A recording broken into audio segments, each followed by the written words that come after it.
讲到他讲的题目是圣经的价值，圣经的价值。我们同心来祷告。慈悲的阿爸父神，我们感谢你，因为在2015年的第2个主日，我们就能够到主你的面前。我们要为了2014年的经过献上满心的感恩，也为了2015年要走的道路，在主的面前求主你来带领，求主你来掌权。我们感谢在主日能够再次来敬拜你，求主你赏赐我们每一个人都有谦卑敬虔顺服的心来领受你的话语，也赏赐我们有属灵的智慧，开我们的心眼，让我们能够明白。我们这样祷告奉告主耶稣基督的名求，阿们。流传到各位长子，还有各位弟兄姐妹，大家平安。今天我不是这牧会的牧师，所以来这边的称呼开始要不一样，从我们的牧者开始称呼起很高兴在离开我们大家有5个月的时间，又再次回到我们教会来一起来敬拜。特别今天是我们2015年的一个开始。首先我非常感谢我们教会的小会能够接纳，让我代表台湾的圣经公会来这边请安报告，与大家一起来敬拜。那在圣经公会呢，当然我们就非常注重有关圣经的部分，所以今天要跟大家一起来思考一个题目是圣经它的重要性，圣经的价值到底是什么。在主后2000年的时候，有2本书引起社会对非常再次的来正视基督教它的贡献。这2本书呢，就是我手上拿这2本。第一本是如果没有圣经，另外一本是如果没有耶稣。这2本书看起来蛮厚的，它里面的字又不是大字，这是很小的字，它不是12号的字而已。那在马礼逊里面呢，它是把它归类在工具书里面，代表说这个书不是一看一次就够了，你常常要回去看。它从各个角度里面去分析，说假定这个世界没有耶稣、没有圣经的时候会变成怎样。里面讲了一个故事，他说有一个非常高傲的美国人看到一个土著，他正在非常认真的看圣经，他就以非常轻视的这种态度去跟他讲说你还在看这种东西，这个东西在我们那里早就不流行了。那位土著告诉他说，还好在我们这边流行，不然你早就在我的肚子里面了。我相信我们的基督徒，我们所领受到，从圣经领受到，我们都能够体会到这个土著他所说的。确实我们的每一个的生命都是因为圣经上帝的话语让我们深深的改变。这2本书也是从这角度里面去讲了很多，不管是从哪一个角度去看，或是再讲另外一个例子，有什么东西让你会觉得说我需要能够去看，而且能够把它翻译成更多的语言，让人家都能去看呢？除非它是一个非常有价值的东西，唯一就是只有圣经被翻译成2000多种语言，发行的量到目前没有一个书能够抵得过它，发行了几千年来还是同样那一本。任何其他的书籍只要发行了5年、10年、50年，它差不多就没有再继续流行下去的，也不会被翻译成那么多样的文字在。但是唯有圣经是这样，因为大家只觉得它非常值得大家去看它。也因为这个举动，让很多原来没有语文的、没有文字的这些语言，就开始为了要让它流传，为了要写下来，开始去创造它的文字出来的。我们台语也是这样出来的，起先用罗马字拼音，拼音完之后，假定这样看起来有点累，那我们就把汉字砍上去吧。以后就看汉字也可以念台语，但开始你也可以学台语文学出来的。原住民他们也只有用口传而已，但是当你把它翻译的圣经给他，他知道我也可以用我的罗马拼音把我们的文化可以写下来。有了文字才会开始有文化，圣经的贡献在这边就可以看到。还有更多，我们可以去看。他做一个结论，就是说，要是这世界没有圣经、没有耶稣的时候，我们真不敢想象它到底是如何。我相信经由圣诞节刚过的时候，很多人在这个电视上面看到，从欧洲他们传来很多的节目，非常感人的节目，一切都是以耶稣为中心，不管是歌剧也好，不管是他们唱的赞美诗也好，不管是他们所有的活动，整个欧洲那个地方就是这个样子，加上美国等等。虽然我们现在有一点在台湾也是一样有圣诞节，但是已经商业化了。但是回到那个中心点去，有什么一个人的诞生能够让全世界的人都把它以你为一件事情来庆祝呢？如果没有耶稣，我们真不敢想象这个世界会变成是怎么样。既然它是这样子的重要，那我们基督徒要如何回应呢？今天我们所看的圣经节呢，是保罗写给提摩太的。提摩太前后书加上提多书，就成为教牧书信。也就是当初保罗到这个土耳其那边开始去传扬福音之后，又跨到欧洲里面去。然后他每传过福音，然后设立了教会之后，他要有一个牧者在那个地方。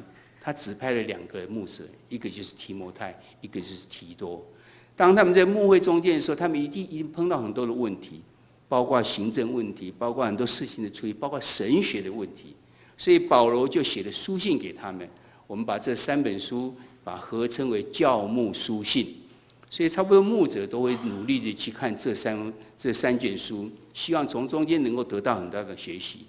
快结束的时候，提摩太后书3章，保罗又将这些事情做一个提示：你要注意，你所依靠的是什么，你学的是什么，你不要忘记它。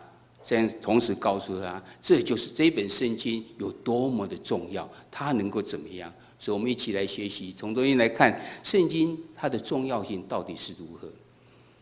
圣经应该有这样子的功效，在第3章的第15节后段到第17节，我邀请大家一起来念一遍。来，这圣经能使你因信基督耶稣有得救的智慧。圣经都是神所默示的，于教训、督责、使人归正、教导人学义，都是有益的，叫属神的人得以完全，预备行各样的善事。这边我用黄色，还有下面还有一条线把它圈起来，可以让我们知道圣经的功效。这边讲得非常的清楚，甚至有一点很白话，我们都不应该要不太会误解这个意思在，所以我把它归纳起来。圣经有以下这几个功能：圣经让我们有智慧，这智慧是让我们有得救的智慧；圣经它能够教训，然后有督责，然后使人归正，然后教导人来学义。后面这几个白色的字呢，这是用其他，这是台语所翻译的。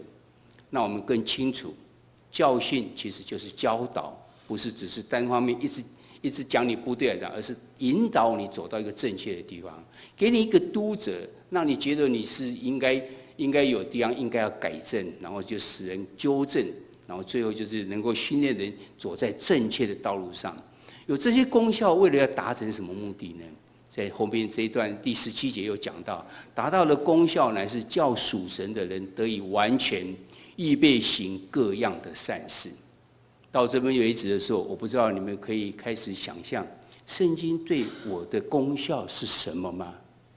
我相信很多人可以从圣经中间去知道我们的不对的地方，我们需要改善的地方，然后我们就开始努力想要行在合神心意的这些事情上面。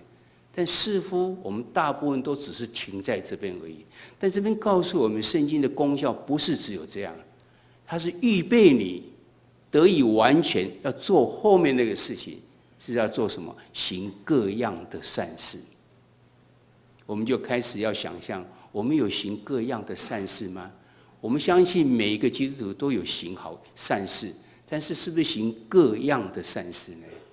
台语说“每项”，每一项不是你我来选择的，而是每一项的善事我们都应该去做。神看为美好的事情，都是我们要去做的。在以弗所书第2章第10节也是这么讲，他说我们都是在借着耶稣基督而创造的，为了要行善事，这是在起初就已经预备好了。我们要感到非常的荣幸，因为神要跟我们一起同工，借着我们去行善事，让神的旨意能够得到成全。圣经应该有这样子的功能，为了要达成这样子的功效，我不知道我们有觉得这样子的功效在我们每一个人身上吗？若是没有，为什么呢？原来这边有在今天的经节也告诉我们，圣经要如何产生的功效呢？在第3章第14节到第15节前面就已经提到，再邀请大家一起来念一遍。来，但你所学习的、所确信的，要存在心里，因为你知道是跟谁学的，并且知道你是从小明白圣经。这圣经能使你因信基督耶稣有得救的智慧。这边告诉我们3件事情。圣经既然这么重要，要产生它的功效，原来我们对它的内容，第一个，我们要知道它是正确的，而且要相信它，不是只是知道而已，要相信。相信以后要存在心里面，还要知道它的中心点是什么。似乎看起来以基督徒来讲，这都是很理所当然的。但是我们可以想想看，在我们其他也是以这个圣经为他们的信仰中间的部分的人，他们所传讲的，你会不会受到有误解呢？例如耶和华见证人，他们也是看这一本圣经，但是他用的圣经是守望台所出的圣经，不是台湾圣经公会出的。是守望台所出的，那有什么不一样呢？它也叫圣经啊，原来内容99%都一样，但是就是有那么一些的微差。为什么？因为他们说耶和华见证人，他就是要证明说，这整本的中心应该是耶和华那一位神。为什么会讲到耶稣去呢？我也会讲到圣灵去呢？他们觉得他们不能接纳3位一体的观念。他认为神就是一个，就叫耶和华，其他这些都是比较次级的神，或者是在2、3年前的时候，有东光闪电，他们不叫东光闪电，他们是叫全能神。到台湾的时候就改成全能神。他也是引用圣经，他引用圣经从旧约的地方，以赛亚书41章第2节，那边说：谁从东方兴起一人，凭公义招他来到脚前呢？耶和华将列国交给他，使他管辖君王。又用新约马太福音24章27节说：闪电从东边发出，直照到西边，人子降临也要这样。他说现在从东方有一个闪电，人子降临了。那一位新的基督姓邓，名字叫不知道，他叫邓基督啦。他是女性的，以前是男的，现在已经是女的。他就开始传讲他的福音。他在大陆的地方呢，还蛮兴旺的。要打到台湾来的时候，他开始在各大报纸里面用整版，然后写的，开始连续登了好几篇。从开始讲的时候，我们基督徒看这个内容非常的正确。他讲人都背逆了神，人应该要回到神的面前，要认罪等等，这样一大篇。然后后来越讲的时候呢，到后来就开始渐渐有一些偏差掉。你所听到的福音是正确的吗？摩门教他也是读圣经，因为在世界上有1/3的基督徒，广义的基督徒，所以理论上每3个人你就可以找到一个是基督徒。所以他要是说我也是相信圣经，那他很容易你防卫之心就没有了。然后再背几节圣经给你听，你就觉得他比你厉害，然后他讲什么你就相信了。他们用这样的方式，很多人就用这样异端，就用这样的方式侵入到基督徒的这边的这个群组里面来的。你所听到的福音是正确吗？以前我已经提过说，很多事情你要明白它是正确不是正确怎么办呢？是不是每一次有这种异端类似异端出来的时候，牧师要去学习，然后就来告诉大家这个他们现在讲的有什么地方错误？没有办法，因为每天都有这种不正确的学说出现。有一个方法可以防治它，你知道你所相信的是什么？就像那些银行专家，他一摸就知道这是假钞，因为他每天都是摸正确的钞，真钞在，一有假钞出现，他就知道了。当你的信仰是纯正的，是从我们这圣经里面，然后研读出来的时候，你一听到这些跟你所想的不一样，你就知道它不是正确的。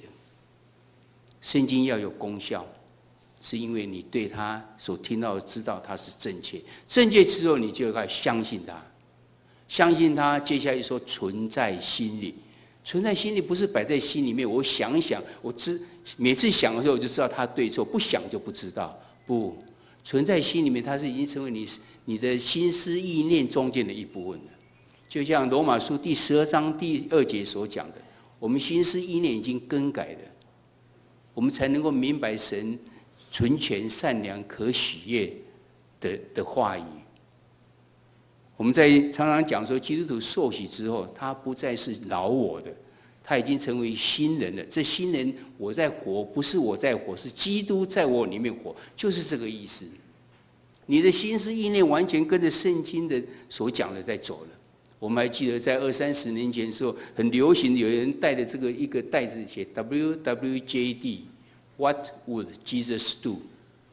如果是耶稣的时候，他要怎么做？所以常常拿起来一看，提醒自己啊，耶稣到底会怎么做？那我们回到耶稣的想法吧。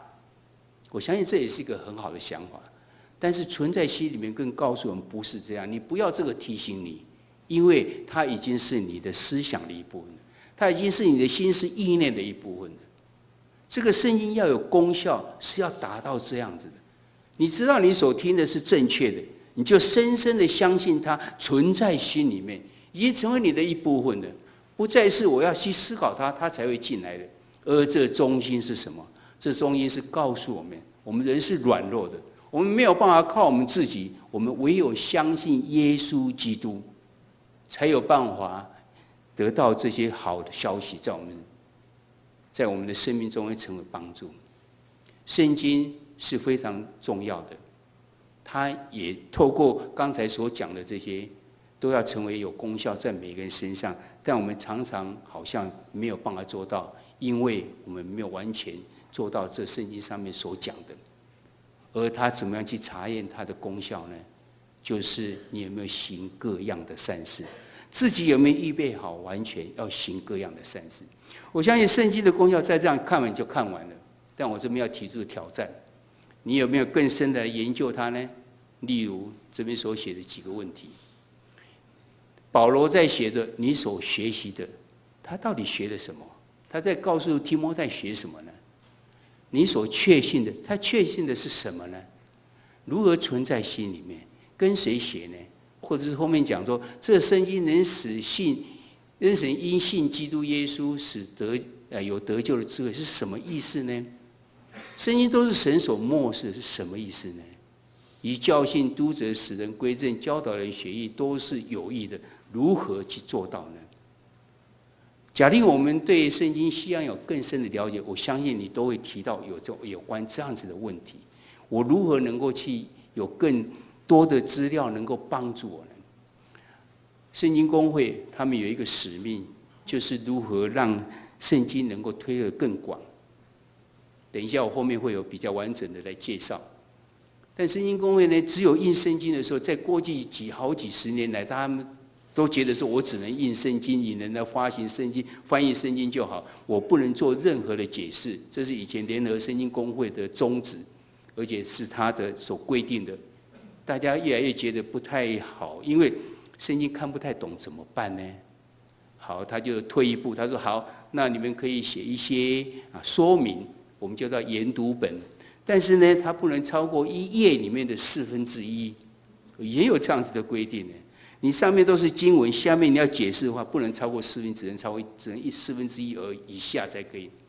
但是我们想想也知道，圣经没有办法这样子让我们充分的去了解，所以圣经公会后来就越来越开放，越来越开放。盼望我们都能够让圣经读得懂，我们就需要出一本叫做研读本，英文叫 Study Bible。开始我们看到很多个在西洋那边就有很多个人，他们写的 Study Bible， 祈祷本也好，这很多都是翻译过来的。这些 study Bible 就是要让我们去学习如何能够更深的了解。台湾圣经公会也做同样的事情，但是呢，我们每次翻译圣经的，我们翻译这些都是从西洋来的，他们的文化背景所写的，常常我们看着觉得这跟我们的想法好像不太一样，所以决定要用我们华人的思想来去写我们的文化背景，来思考一些问题。我们就开始要写这个研读本，但是研读本呢，就像讲的，他们都是做在一本最后大概是2500页，再到有人到3000页，那已经是很大本了，你就快带不动了，而且就觉得这个带起来好像很麻烦，而且纵使是给你2500页到3000页，它能够多出来的注解也不多，因为圣经本来就已经很厚了。那这样的话没有办法达到那个功效，所以圣经公会就决定应该把它出单行本，也就是我们找到的资料呢，尽量能够放进去，然后让这个研读本有真正产生它的功效，所以只能用单行本，就把66卷发行成为42卷。我手上拿的这一本呢，就是《创世纪》，单单《创世纪》就这么厚了。但是你只要我知道我们的社青已经在研读这一本了，因为牧师就任的时候就是送这一本，所以他们有很多人就开始研读。这里面的经文它有彩色，然后有图片、有地图，还有很多短文，让你很多的背景，让你知道能够去了解。经由这些研读本，就要让我们了解我刚刚提的这几个问题，在研读本里面都给我们的答案。这个研读本呢，就是提摩太前后书跟提多书。这是教牧书信，它里面有给我们很多的答案，也让我们，所以我们假定自己要灵修，自己要更深的研究的时候，就可以借助像这样的研读本。圣经公会的目的就是希望能够这样。我在这边跟大家一起来分享有关提的这几个问题，有些很简单就可以答过，但是有些必须要更详细一点。例如说，保罗跟提摩太所讲，你所确信的是什么呢？提摩太说到一定知道的。他原来是在讲提摩太后书1章第9节到第10节所讲，他们说神救了我们，不是他用圣召召我们，不是因为我们的行为，乃是他的旨意跟他的恩典。而这些事情呢，是在耶稣基督里面赐给我们的。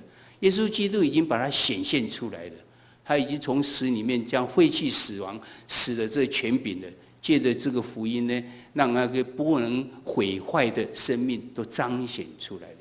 原来他是告诉我们，这整个福音的中心点就在这个地方。我们的得救不是靠我们自己，而是神的恩典，而这恩典借着耶稣基督来显现的。耶稣基督怎么显现呢？因为他道成肉身，为我们受苦，钉十字架，流宝血之后，死了，第3天又复活了，证明他就是神。所以他为我们救赎的功效是有效的，因为神替人来赎罪了。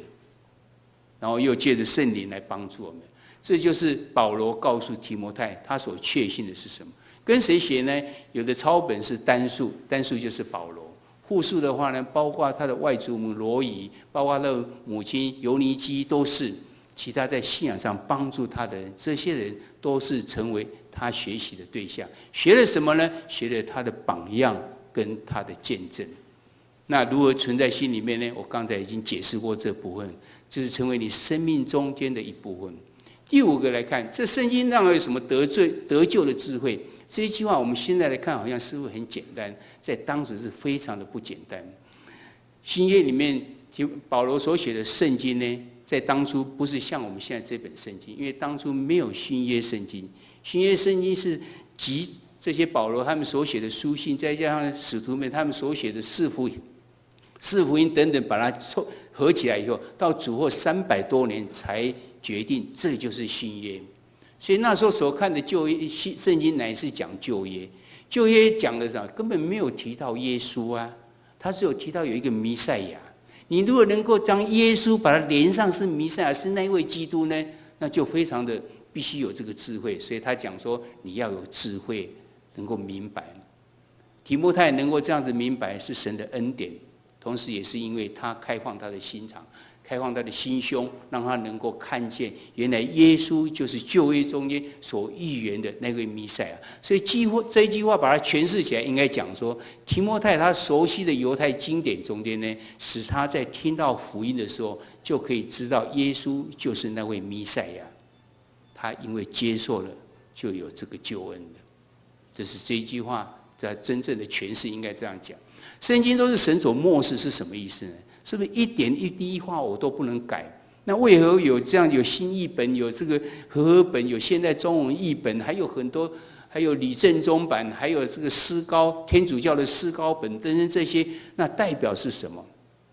原来他告诉我们说，圣经是强调他的这句话在讲强调圣经的功能，而不是讲神学的问题。他要告诉我们是说，信徒们因为看了这个圣经之后，能够将这圣经所要表示神的心意，你能够活出来，你能够活出跟合神心意的这个生命跟生活出来，才是这一句话真正的意思。接下来就问讲这个教训、督责、使人归正、教导人学义，到底它是什么意思呢？我相信这4个我们都非常的清楚。这4个告诉我们，它是用4个动词，将整个圣经它的功能，然后它要达到的目的都告诉我们。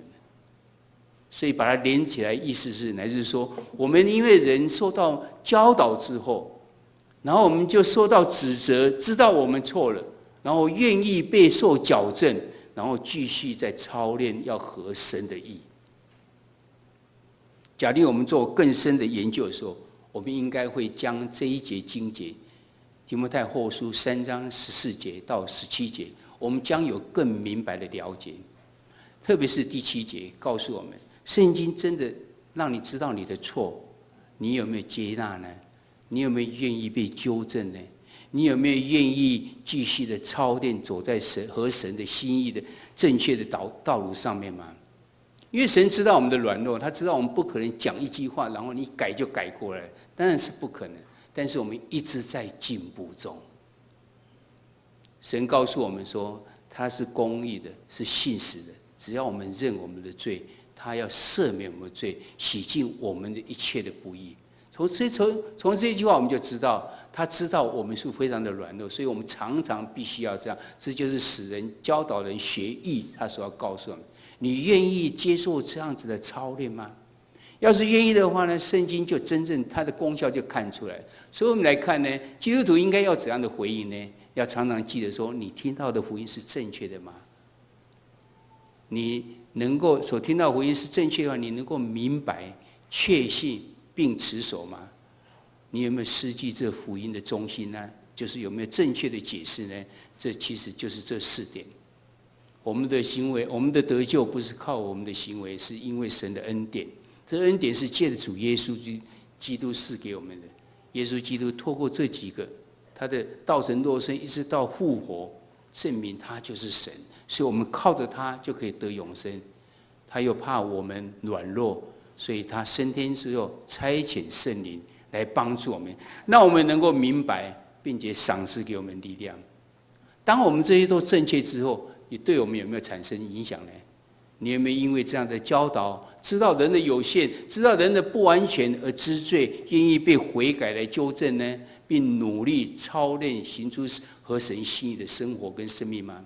有些人会，我记得当初要受洗的，有人说我要等到我的行为比较好一点，我才要受洗，我才有资格来受洗。我告诉他不，耶稣告诉我们，只有有病的人才需要医生，有罪的人才需要主，而我们都是，不是靠你的力量来把自己能够矫正为某段程度的时候，然后来合神心意，我们做不到的。我们需要神的力量，所以我们要到神的面前来受洗之后，领受圣灵之后，我们才有力量去做这些事情。在这边要祝福我们每一个人，愿意受神的祝，每一个人愿意都有这个属灵的智慧，真正明白圣经它的神里面的心意，能够行出来。只要我们觉得圣经非常的重要，也才能够真正让别人也知道它的重要，不是只有你我而知道。圣经要它的功效，我们刚刚已经讲过，你要明白、确信存在心里面，而且你不能偏差它原来意义，最后达到功效，就是要我们行各样的善事。圣经公会就是在做这个事情。圣经公会呢，它的英文名字叫 The Bible Society in Taiwan。为何会这样写呢？因为我们很希望能够大陆能够传福音进去，那邀请大陆你也来成立一个圣经公会吧。他说好啊，那台湾先拿掉吧。哇，政治又跑进来了，所以后来他们就做了一个决定，所有的圣经公会都不是以国家为主，是以地区为主，所以我们英文名字写这样就非常的正确。这个圣经公会是在台湾的圣经公会，你在大陆有在台湾的在大陆的圣经公会吧？那我们有的宗旨只有2个，就是以世人能够负担得起的价钱买到看得懂的圣经。英文来讲只有2个字 ，affordable 跟 readable， 你负担得起，然后你看得懂的。圣经公会的任务呢，就是透过翻译、出版、发行圣经，还有其他可以使宗旨实现的行为。例如，我们最近有很多诠释营、诠释讲座，甚至会到圣地里面之旅，或到土耳其等等这些。我们有福音的单章，或福音的业力等等这些，都盼望大家能够更明白。我将我们所做的一些事情来告诉大家。所以圣经公会它不是一个书商，它是以传扬福音为导向的宣教机构，它用的是文字的方式。圣经公会你大概可以看到有这些圣经，你拿起来看一看，假定是新译本的话，你可以看到它上面写的是环球圣经公会。对不起，它不是圣经公会中间的圣经公会，是他自己取的名字。只要是联合全世界里面最高的单位是联合圣经公会，它之下在各地就有很多圣经公会。在台湾只有台湾圣经公会是属于联合圣经公会。在联合圣经公会之下，它很严谨的这种制度在，每一本圣经要翻译出来，至少要经由4个步骤，最后是有一个翻译的顾问要进来。翻译顾问呢，他都是 PhD， 都是博士。博士读完的时候还要读4年，有关语文学、有关诠释学，然后再经过5年的训练，他才能够成为翻译顾问。所有每一本圣经公会所翻译出来的圣经，都经由翻译顾问都过滤过才能够出来。所以一本圣经至少要20年以上的翻译。牧师手上拿的这一本是和合本的修订本，也是花了20年才修订出来的。所以翻译圣经公会翻译圣经其实是一个很严谨的事情。那翻译其他的语言也同样的，谁在做这些语言的翻译呢？在原住民的地方，大概有几个教派非常比较有在那边传福音，有天主教，有真耶稣教会，或是有些是还有就是长老会，其他还有其他的耶和华见证人也有。但是他们都没有在翻译圣经，他们用圣经公会所翻译的，所以圣经公会负起这个责任。你看我们的母语翻译里面翻译的这么多，已经完成的有阿美语、有太鲁阁语、有台湾语、布隆语、泰雅尔、还有卢凯、达悟跟周语。这些翻译之后，你觉得它可以卖多少本呢？他们年轻人都不看这种语言的，他都看汉语的。那这些呢，只有给年老那些人看。例如讲最近的周语，他总共是印了3000本，到现在还有1000本卖不出去。当时我们就跟他讲，你只要出2000本，他说他有信心是要3000本，翻译了20-30年的东西，你只能印1-2千本、2-3千本，有的多一点到10000本，你没有办法回本的，这是使命，这不是为了生意的。而且你卖的圣经呢，你用了这么久之后，你拿出来卖呢，它是多少页，它就卖多少钱而已。就像我手上拿这一本《创世纪》，384页，它的定价是300块。今天我们在楼下有我们的同工，他有拿这个来卖，到这个地方来去又要打个8折，240块。你说前面用了5年以上，花了多少的心力？这些研发的这些都没有办法算在里面。那如何能够做到呢？就是因为大家的奉献。所以在这呼吁大家能够成为圣经公会背后的推手，让这些翻译能够继续下去。看在每一个周报里面有讲，这个奉献袋里面的请安函后面有讲，希望大家能够长期的来。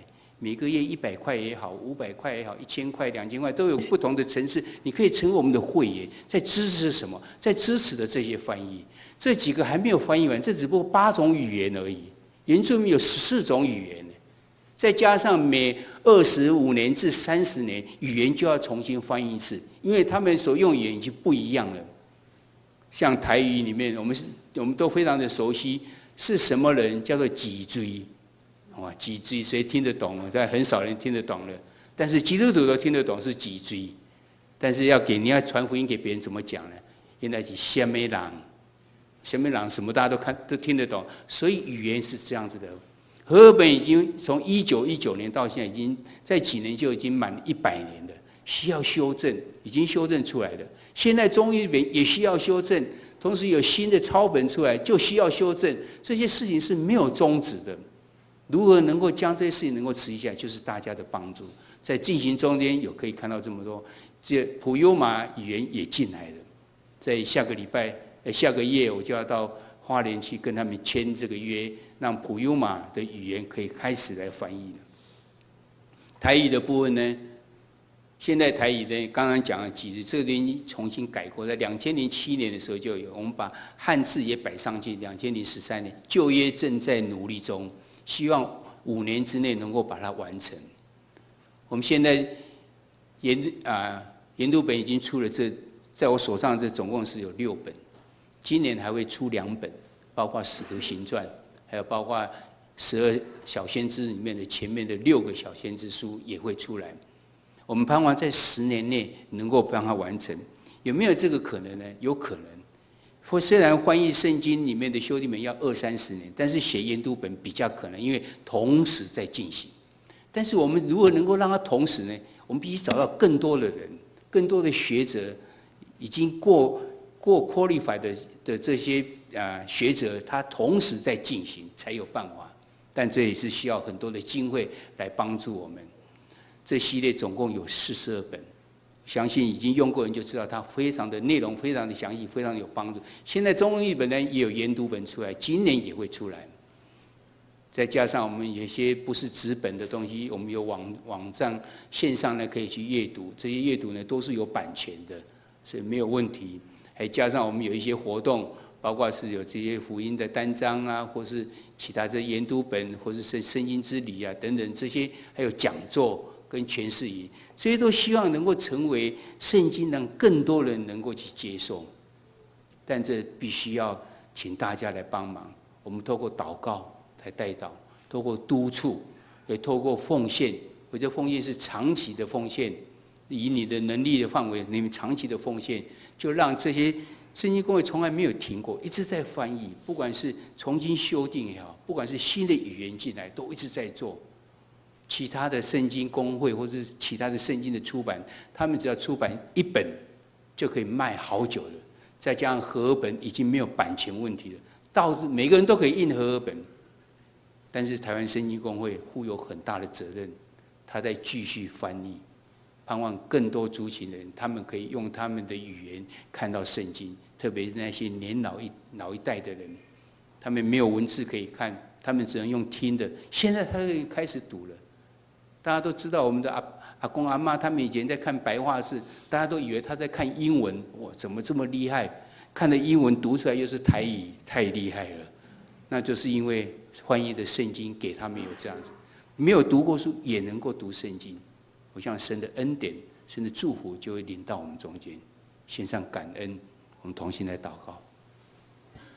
慈悲的阿爸父神，我们感谢你，因为你将你的教导，将你的话语，透过很多人经由末世写下来的圣经，就成为我们后世人的帮助。我们知道这些圣经的话语都是有力量的，为此我们献上感恩，知道神你爱我们，知道神你没有放弃我们，知道神你知道我们悖逆了你，我们没有照着你的旨意走，但是你仍然是爱我们的。当我们领受到这些爱，我们知道这是从圣经而来的，它的价值、它的重要性是这样子的大。我们更盼望我们也能够来支持，让这些圣经能够让更多人能够看到，更普及，用他们的话语，用他们看得懂的就上帝你的福音、你的爱就能够临到他们身上。愿主来帮助，愿主祝福在所有这些事工上。献上感恩祈求、祷告，奉告主耶稣基督的名求，阿们。